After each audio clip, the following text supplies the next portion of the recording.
Olá, muito boa noite para você. Seja bem-vindo a mais um programa Band Entrevista, aqui na tela da Band Amazonas para Manaus e mais 22 municípios do estado. Eu sou Neto Cavalcante e o nosso convidado do programa de hoje é bombeiro militar, coronel dos bombeiros, Coronel Menezes, a quem eu agradeço a presença, que é o comandante dos bombeiros militares aqui na capital amazonense. Muito boa noite, seja bem-vindo ao Band Entrevista. Boa noite, Neto. Estamos à disposição para tirar qualquer dúvida com relação à nossa corporação. Coronel, a gente sempre começa o nosso programa pedindo para o próprio convidado se apresentar. Então, eu queria que o senhor falasse um pouco das suas credenciais que hoje o colocam como comandante dos bombeiros aqui na capital. Boa noite a todos. Então, meu nome é Reinaldo Cris Menezes, coronel do Corpo de Bombeiros, casado, tenho 3 filhos e estou na corporação desde 2004. São quase 20 anos já de serviço. Comecei minha carreira militar no Exército Brasileiro, no 1º BIS, depois servi no 8º BIS em Tabatinga, depois no Colégio Militar de Manaus, até entrar no Corpo de Bombeiros em 2004. E a partir daí minha carreira ela foi transcorrendo dentro de uma área operacional, que é a área que eu gosto de atuar, realmente salvando vidas, combatendo incêndio, resgate, ocorrências de salvamento aquático. E a minha carreira foi toda nessa direção e hoje eu estou exercendo a função operacional de comandante dos bombeiros da capital, que a minha principal missão é exatamente essa, fazer com que o operacional do Corpo de Bombeiros possa estar sempre pronto para atender da melhor forma possível o nosso cidadão manauara, que a minha missão é aqui na capital. O senhor citou um pouco das funções do bombeiros. Hoje, qual é atuar aqui no Amazonas, qual é o maior desafio, até na capacitação mesmo desse profissional para atuação, por exemplo, no resgate? Aqui a gente é cercado, a capital amazonense é cercada por rios, o nosso interior, muito resgate, né, em meio aquático também. Como é que é essa preparação e o diferencial do bombeiro amazonense? Aqui no Amazonas nós temos essa peculiaridade, né, do nosso rio, do transporte fluvial ser uma fonte de trabalho e também de deslocamento do nosso ribeirinho, da nossa população do Amazonas. E a população não tem noção de quantos acidentes nós temos, de quantos afogamentos nós temos. Nossa equipe de mergulhos, nossos mergulhadores, nós costumamos falar, nosso comandante Alcântara lá atrás falava que nossos mergulhadores são os melhores mergulhadores do mundo, porque realmente mergulhar nesse rio Amazonas, nesses locais que eles mergulham, não é fácil. E nós temos ocorrência quase que diária. Não tem visibilidade, né? Zero. Você mergulha 20, 30 metros, às vezes 40 metros, e visibilidade zero. E às vezes, naufrágio, tem que estar dentro de embarcações, que cai mala por cima dos nossos mergulhadores. Temos exemplo aqui do nosso mergulhador, conversando com ele nessas operações agora, que quando ele foi mergulhar naquela ponte que caiu na 319, ele começou a mergulhar, acabou um objeto caindo lá em cima dele, travou o duto de mergulho, que eles fazem um mergulho com mangueira, né? E aí essa mangueira ficou presa e ele não sabia mais o que fazer. E entrou num desespero danado, mas controlado, porque o treinamento é pesado, é um treinamento difícil. Né? Todo curso de mergulho você começa com 20 escubas, nós chamamos de escuba, né? Terminam ali 8, 9, 10, concluem o curso, porque tem que ser difícil realmente, para que nessas situações eles consigam sair. Então ele me contando que quando ele travou, a única forma que ele tinha era contar com a sorte. Então quando ele soltou a mangueira, traçou uma direção na lateral, nadou uns 10 metros e torceu para quando ele subisse não batesse na ponte. E graças a Deus não bateu na ponte, ele conseguiu sair e conseguiu chegar na superfície. E pouco tempo depois conseguiram liberar a mangueira e ele voltou a mergulhar novamente. Então a missão ela é árdua, difícil, são muitas ocorrências de mergulho, mas tem muitas outras também, como acidente de trânsito tem constantemente, os incêndios agora de vegetação, ele está diariamente, nós chegamos a ter nessa operação de incêndio florestal agora 60 ocorrências num dia de serviço, normal são 4, 5. Na capital amazonense? Na capital em torno de 35, 36 e lá no sul do Amazonas em torno de 20 e pouco, 30 também. Nessa época do ano, o pessoal do Corpo de Bombeiros, os militares, eles estão divididos nesses pontos, porque está tendo operação e operações de forma concomitante, assim, né, em várias regiões. A gente não pode esquecer de nenhuma vertente de atuação, nenhuma. Então, agora deu uma acalmada realmente na parte do saneamento aquático. A Ponta Negra, inclusive, ela está interditada. Então, ali mesmo é uma área de atuação muito grande nossa. Então, a nossa equipe de bombeiros fixos ali, de guarda-vidas atuam diariamente lá de forma fixa. E as ocorrências de mergulho também diminuíram. Nossos mergulhadores estão tendo um descanso e conseguem agora dar um descanso, porque para eles que estavam realmente bem sugados, como nós chamamos na nossa atividade militar, e ficou muito intenso na parte de combate a incêndio e edificação, que aumentou muito também, não foi só a florestal, incêndio e edificação.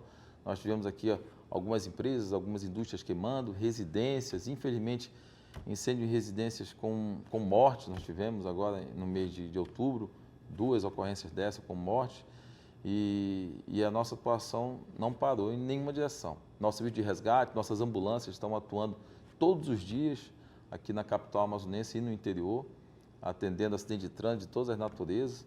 Então, todas as áreas de atuação, a gente não deixa em nenhum momento ela se acalmar, tranquilizar, porque é o tempo todo em situação quase de guerra mesmo, para agir bem e agir rápido para atender a nossa população. Coronel, os bombeiros eles não trabalham com a causa do fogo, né? Com o laudo, o trabalham, mas a pergunta não é essa. Mas a gente sabe que os curtos-circuitos, o calor desse momento, desse período, eles influenciam bastante nessa quantidade de ocorrências. E aí, na questão preventiva, o que o Corpo de Bombeiros alerta nesse momento, até para a questão da manutenção da residência, para evitar esse tipo de sinistro? Nós temos um decreto e uma lei. A Lei 2812, o Decreto 24.054, de 1º de março de 2004, ele estabelece exatamente quais são os requisitos de segurança com relação às edificações. Então, normalmente as edificações que elas acabam tendo um curto e acabam se incendiando e perdendo o controle desse incêndio, porque são edificações que não têm a nossa licença, que se chama AVCB, Auto Vistoria de Corpo de Bombeiros. Porque aquelas edificações que têm a licença, ela tem desde controle de materiais de acabamento, tem um sistema preventivo fixo, o sistema preventivo móvel, que faz com que, se um pequeno incêndio que inicie, a própria brigada do local consiga combater. Com relação ao aumento da temperatura que está acontecendo nesses incêndios residenciais, é que as pessoas estão pegando aquelas tomadas, colocando 4, 5 equipamentos numa tomada só, em réguas. Nós temos aquelas réguas que são feitas para realmente adotar 4, 5 aparelhos, que ela tem aquela tomadinha, liga-desliga, né? Que é fica aquela luzinha vermelha acesa. Se der um curto, porque tem 4, 5 equipamentos, aquela régua que coloca para as tomadas, né? Tem um fusível que ele desarma. Sim. Às vezes a pessoa quer pegar um benjamin, coloca numa tomada, depois outro benjamin junto, aí fica 4, 5 tomadas, e aí inicia um curto. E um curto com esse tempo muito seco, muito quente, acaba iniciando um princípio de incêndio. Nós temos aí, nesses treinamentos, nesses cursos de operações de incêndio, que eu já fiz alguns, vários vídeos que um incêndio começa num cantinho, com 30 segundos ele quase toma todo o teto de fumaça, com 2 minutos o fogo está todo tomado. Então, é uma progressão muito rápida do incêndio em qualquer edificação, ainda mais nessa época do ano. Casas de madeira, aqueles forros de plástico, né, de PVC, tudo isso... Nós temos um vídeo aí que depois a gente pode disponibilizar para a produção. Nós construímos uma casa de madeira lá no batalhão de incêndio, que fica no distrito, na Avenida Buriti. E nós colocamos uma parede de madeira. Construímos uma casa mesmo, uma casa basicamente parecida com essas que nós temos aqui na nossa região. E tocamos um fogo num colchãozinho lá. E colocamos uma GoPro lá dentro, filmando e marcando o tempo. Eu tenho isso lá no Corpo de Bombeiros. Isso está sendo um objeto de estudo que nós fizemos agora, o comandante do Corpo de Bombeiros determinou. Nós estamos fazendo o estudo e ainda está em finalização. Com 1 minuto, a casa estava toda tomada por fumaça. A gente costuma falar nesses cursos, nesse treinamento, que o que mata a pessoa não é o fogo, é a fumaça. Porque com 1 minuto a fumaça já ocupou todo o ambiente. E a pessoa fica asfixiada e você encontra a pessoa lá dentro do banheiro ou em algum lugar assim no cantinho, porque ele estava tentando respirar o último arzinho respirável que era possível. E aí acabou morrendo asfixiada e consequentemente, com o progresso do fogo, acaba queimando a pessoa, né? O animal, seja o que for. E essa casa, Neto, ela com 3 minutos, ela foi toda tomada. Com mais 1 minuto somente, ela já estava passando para a edificação vizinha. Com mais 2 minutos, 6 minutos, a edificação vizinha estava toda destruída, a casa vizinha também. Então você vê, em 6 minutos, aquela edificação ia do lado, estava toda consumida. Se tivesse edificação na frente, atrás, você teria já um efeito dominó, um efeito dominó muito rápido. Então, coisa de 10, 15 minutos, nós temos esse incêndio, tivemos diversos aqui em Manaus já, de algumas áreas de alguns bairros, que são várias casas de madeira aglomeradas, que queimou dezenas de casinhas de madeira. Eu como jornalista, acompanhei de perto, vendo ali no Arthur Bernardes, ali no São Jorge, que foi uma coisa terrível ali, o que aconteceu, as casas muito próximas, e é o que o senhor disse, em questão de minutos, o fogo ia se alastrando. E aí, essa ligação que a população faz, o 93, nós medimos tudo. Nós pegamos uma pessoa ligando, ninguém fez um ensaio, um treinamento controlado, não. A gente pegou uma pessoa, ligou, 193, não avisou que ia ligar, demorou uns 30 segundos para a pessoa atender, 20 a 30 segundos para atender, entendeu? Até rápido ali, porque ele tem muito trote também, às vezes demora, porque esses trotes atrapalham muito no nosso atendimento, 192, 193, 190, atrapalha muito no nosso atendimento. E aí, na sequência, o atendente passou para o despachante, porque o procedimento é esse, o despachante recebeu a ocorrência, no rádio ele já informa a viatura mais próxima. Da ligação até o acionamento da viatura deu 1 minuto só. 1 minutozinho, marcamos lá, está tudo cronometrado. 1 minuto. A viatura, eles têm, obrigatoriamente, durante o dia, eles têm que sair no máximo 30 segundos. Então, eles receberam o chamado. Urgente, incêndio, residência no endereço tal, deslocamento em QUD. Eles já sabem. Deslocou o QUD, eles têm que correr para a viatura, embarcam na viatura, o motorista já liga e já sai. Eles têm no máximo 30 segundos durante o dia. Durante a noite, ele tem no máximo 50 segundos. Tem que sair em menos de 1 minuto. Mesmo estando dormindo ali, eles têm a obrigação, dever de sair no máximo 1 minuto. E o nosso despachante lá do Cobom Central 93, que fica aqui próximo, ele fica cobrando. Bora, viatura, já saiu do QTH, já saiu do local, e aí eles têm que dar a saída. Positivo, saindo agora. E aí ele já está medindo. E isso o nosso controlador está marcando no nosso computador lá. Está tudo registrado. E na sequência, nós aguardamos, nós estávamos lá no quartel no distrito, ele demorou ali, da saída do Zumbi até o distrito, ele demorou menos de 5 minutos, 4 minutos 50 para chegar lá. Eu estava lá controlando o tempo. Realmente, para mim, que era algo controlado, algo que não tinha vítima, nós sabemos o que está acontecendo, pareceu que estava, parece que 1 dia já, horas que o cara não chegava lá. Imagina a população que está vendo seu bem perdido, às vezes alguém se machucando lá, acabou se queimando.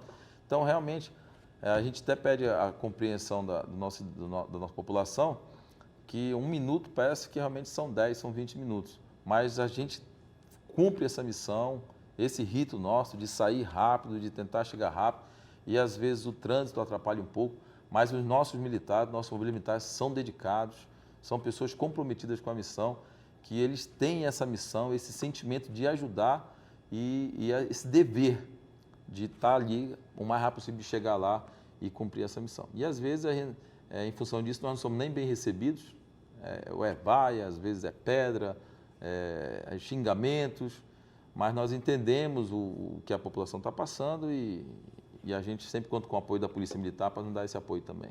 E trabalha sempre para diminuir esse tempo, né, Coronel? Trabalha sempre. E esse estudo que nós fizemos agora foi exatamente para isso. A partir daí, Neto, os meus comandantes de batalhão, eles estão com a obrigação de me apresentar um projeto. Como demorou ali 5 minutos, o máximo que nós tentamos chegar numa edificação é em torno de 7 minutos, na mais distante. Então, nós já observamos que, a partir dali, nós temos que colocar outros postos em outros pontos para que esse raio que nós estamos tentando trabalhar, nós consigamos atingir esse tempo de resposta de 5 minutos e, no máximo, 7 minutos, que é para poder atender melhor, e esse minuto de ouro é de extrema importância. E, para isso, esse novo efetivo que logo, logo vai estar entrando no Corpo de Bombeiros, com as viaturas que nós estamos adquirindo, nós vamos conseguir colocar outros postos aqui na nossa cidade de Manaus para atender melhor o nosso cidadão. Coronel Menezes é o comandante do Corpo de Bombeiros da capital no Amazonas. A gente vai fazer uma breve pausa aqui no Band Entrevista e volta. 2 minutos.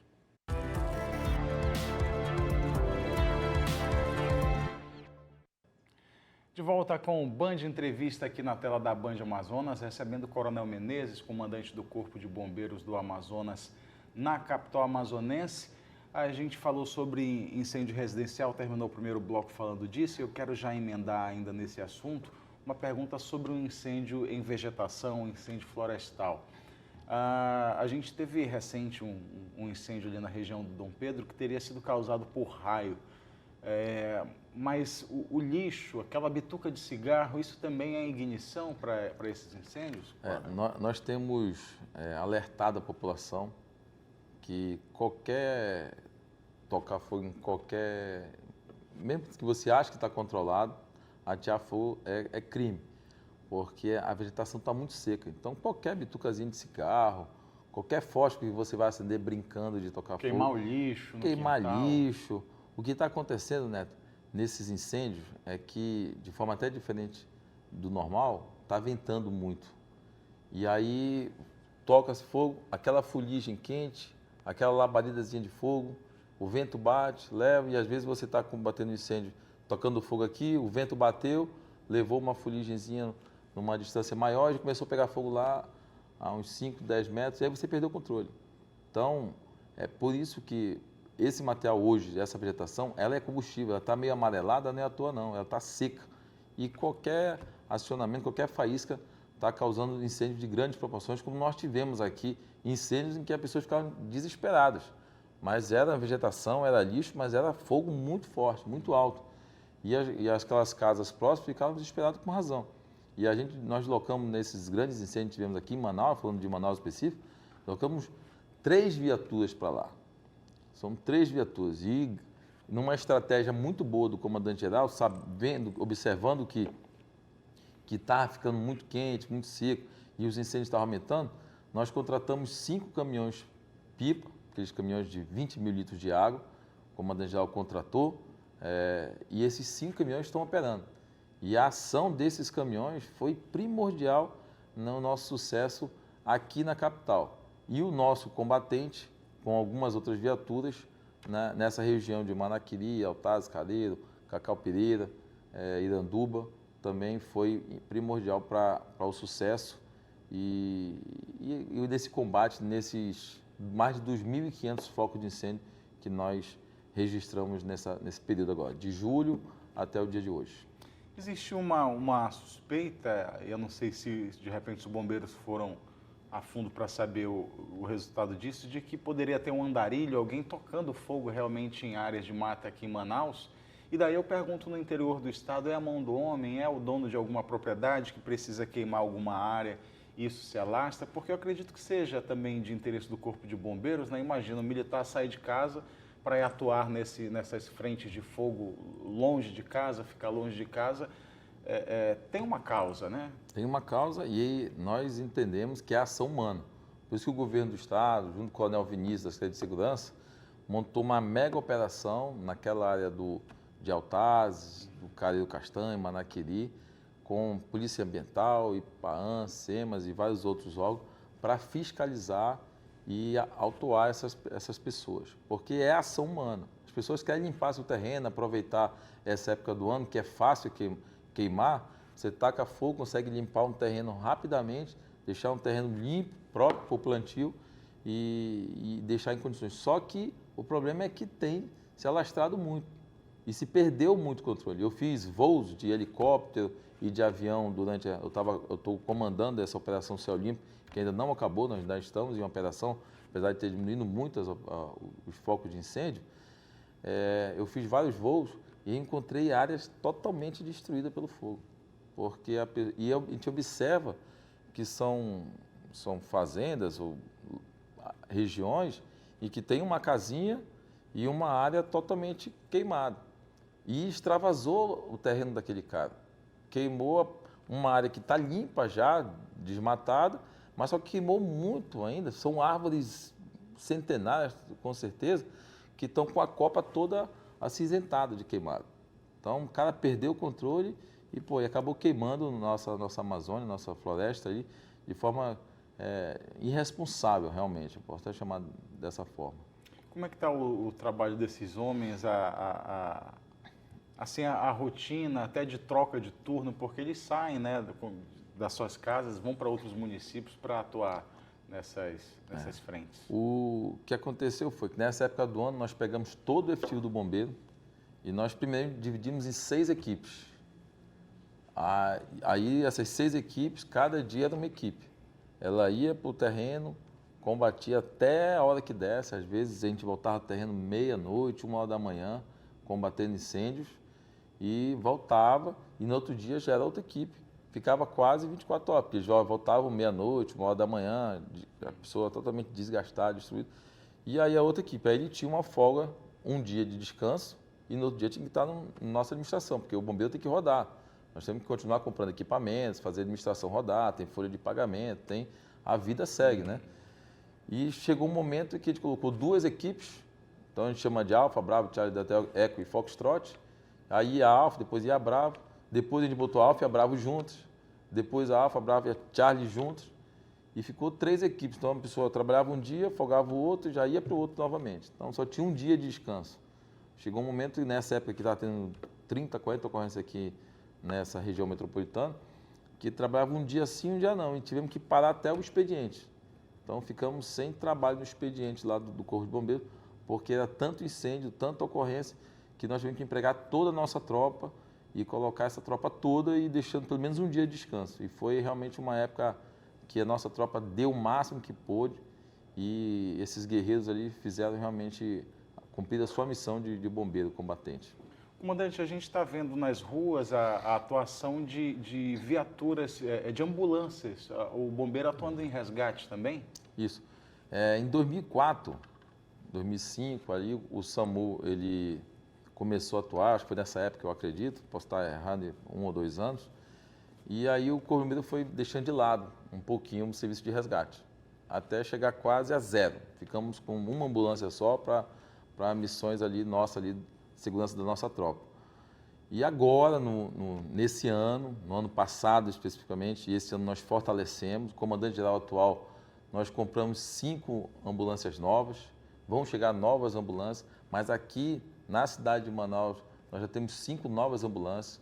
Esses militares do quadro de saúde que chegaram são altamente capacitados, nós fizemos um treinamento militar intenso com eles, curso nessa área de APH, de resgate, e eles estão capacitados. Nós estamos na Zona Leste, temos 2 viaturas na Zona Leste, estamos na Cidade Nova, estamos na Ponta Negra, estamos aqui em Petrópolis e tentando cobrir o máximo de área possível para que a população do Amazonas, precisando, acidente de trânsito, a pessoa passou mal em casa, teve um mal súbito, qualquer tipo de intercorrência que precise de uma intervenção pré-hospitalar, ligue o 93, que as nossas ambulâncias, nossos guerreiros da saúde estão prontos para atender. Estão equipados, viatura nova, que o nosso comandante-geral colocou agora a partir deste ano de 2023, firmado. Já chegaram no passado, mas esse ano a gente finalizou o treinamento deles, e eles estão operando e nós já estamos tendo bastante ocorrência, bastante ligação,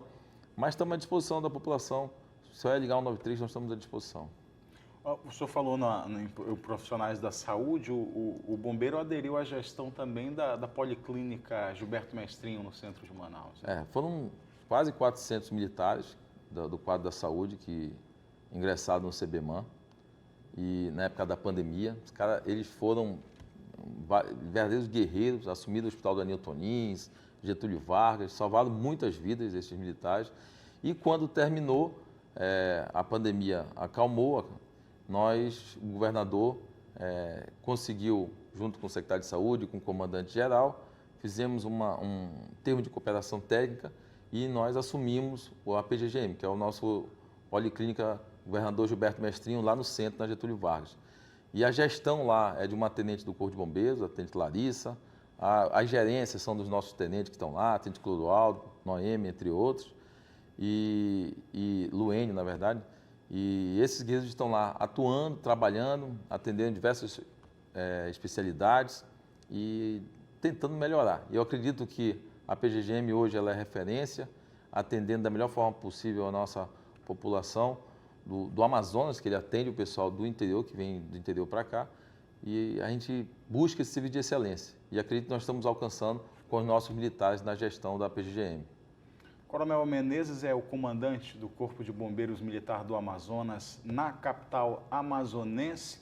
Quem eu agradeço pela entrevista aqui no Band Entrevista, e fica aí o espaço, então, para o senhor dar o recado para a população que confia no trabalho do Corpo de Bombeiros, de como que a corporação está atuando para ganhar cada vez mais essa confiança. Então, eu quero aqui deixar um abraço a toda a população amazonense, falar que o Corpo de Bombeiros ele também está no interior, e em todas as missões que nós atuamos, a nossa missão principal é salvar vida, patrimônio e meio ambiente. E as nossas equipes estão na rua, tanto no combate a incêndio, quanto no resgate, quanto na Ponta Negra, quanto na Operação Ribeirinha com nossos mergulhadores, atuando em melhor proveito. E com o apoio do governador e com a estratégia do nosso comandante-geral, nós estamos melhorando cada vez mais o Corpo de Bombeiros e temos a certeza absoluta que no ano 2024 temos um bombeiro muito mais forte para atender a nossa população. 193, né? 193, não esqueça, 193 é o telefone do Corpo de Bombeiros. Coronel Menezes, muito obrigado. Obrigado você também que nos fez companhia até esse horário aqui no Band Entrevista. No próximo domingo a gente está de volta. Até lá.